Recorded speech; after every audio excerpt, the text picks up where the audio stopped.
Hello, ladies and gentlemen. So here's the deal. We're going to do a lab today. Now, labs require safety. All right. So the first thing we're going to do is we're going to wear our goggles. Okay. And we're going to do this because we want to protect our eyes. If something were to splash in our face, right, it's a lot easier to repair damage to your skin than it is to repair damage to your eyes. So you always want to wear your splash goggles. The vents should be closed.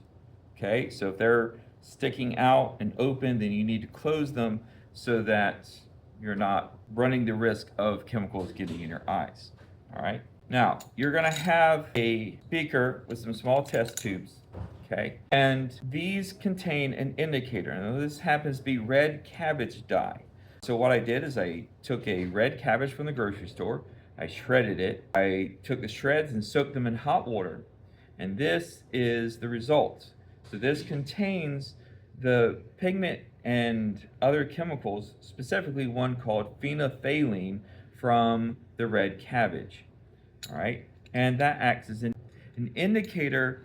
In this case, is a pH indicator. It's going to tell us whether something is an acid or base.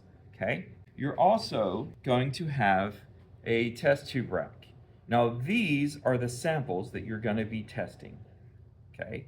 Now, with these, generally, you do not pick up a test tube rack.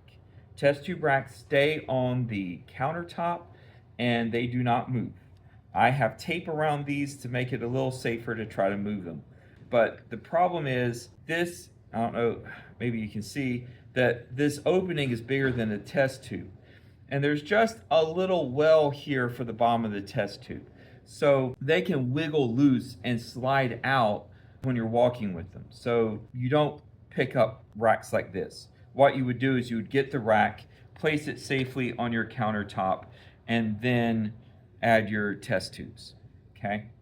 But I'm gonna have to pick it up to show you. All right, now, so all you're going to do is you're gonna take one of your test tubes like this, okay? And you're going to take one of the pipettes. This came from E, so A, B, C, D, E, there we go.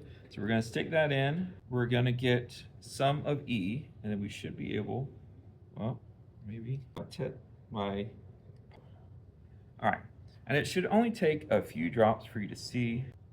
All right, and you can kind of tap the bottom gently, very gently. This is glass, you don't want to break it. Now, so I've put a good bit of E in there. Now, if we compare that to the color it used to be, okay, you can see that it's a lot more blue. So on your lab paper, there'll be a scale to tell you what pH this kind of might be. We're not going to be real specific here. You're not going to be like, oh, this is a pH of 6.5. We don't have that kind of scale, all right? We're just determining whether it's an acid or a base, and we might be able to kind of order them, but that's what we're going for.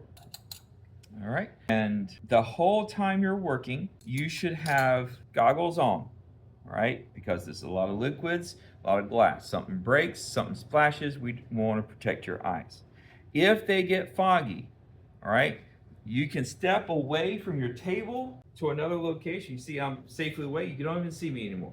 You can take them off for a second, okay? But then they need to go back on before you come back to your lab setup, all right?